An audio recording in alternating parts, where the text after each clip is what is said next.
Ce vendredi marquera la journée annuelle d'information et de sensibilisation à l'épilepsie. Le Purple Day, vous pourrez donc porter un vêtement violet pour montrer votre soutien aux personnes épileptiques et notamment à celles qui sont atteintes du syndrome de Dravet, une forme d'épilepsie grave de l'enfant d'origine génétique, rare et très complexe. Elle se manifeste dès la petite enfance par des crises convulsives qui nécessitent très souvent une admission aux urgences hospitalières, parfois en soins intensifs. Émilie Martin est d'origine méloise et vit du côté de Poitiers avec son mari et son autre petite fille.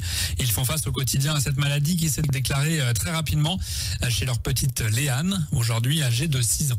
C'est une épilepsie qui se déclare dans la première année de vie, donc qui touche les nourrissons. Notre fille a fait sa première crise à l'âge de 5 mois. Et on a eu la chance en fait d'être sur Poitiers et que la neuro de Poitiers en fait connaisse cette maladie et qu'au bout de la deuxième crise, elle soupçonne ce type d'épilepsie, parce que c'est vrai que rares sont les épilepsies qui débutent dans la première année de vie. Donc c'est vrai que cette épilepsie-là, ça entraîne beaucoup de retards. Ça peut être des retards psychomoteurs, des retards de langage, des troubles de la marche. Au niveau de la motricité également, tout ce qui est écriture, des troubles du comportement, des troubles alimentaires, des troubles du sommeil. Voilà, c'est plein de troubles associés en fait. Donc c'est vrai que c'est assez compliqué de vivre avec ça. Et il y a peu d'enfants en France. Il y a à peu près 350 cas recensés.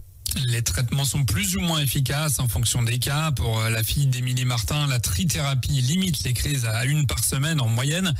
Pour certains, elles peuvent s'élever à plusieurs dizaines. Quoi qu'il en soit, les proches sont donc toujours aux aguets pour gérer les crises. Il faut aussi jongler en permanence avec les rendez-vous chez les spécialistes. Heureusement que leur association Alliance Syndrome de Dravet leur apporte un peu de réconfort et d'échange avec des familles qui connaissent les mêmes problématiques. Vous pouvez, vous aussi, à votre manière, aider ces familles. S'il y a des personnes qui souhaitent faire des dons pour qu'on puisse avancer sur la recherche, c'est avec grand plaisir qu'on accepte les dons. Mais après, en fait, s'ils souhaitent uniquement être bénévoles et nous aider, ils peuvent, par exemple, pour ceux qui courent, par exemple, ou qui marchent, on peut leur prêter un chasuble aux couleurs de l'association pour faire connaître la maladie et l'association, par exemple. Ça permet de donner un peu de visibilité à notre association. Le regard de la société est important parce que j'imagine que quand on a des crises, ça peut être aussi sur l'espace public. Il y a tout ce regard qui est important. Et c'est vrai que ça panique beaucoup les gens qui veulent aller appeler les pompiers. On leur dit non mais c'est bon, on gère, vous inquiétez pas, on a l'habitude. Plus le nombre de personnes sensibilisées est important et mieux c'est parce que l'épilepsie en général, ça touche plus de 600 000 personnes en France.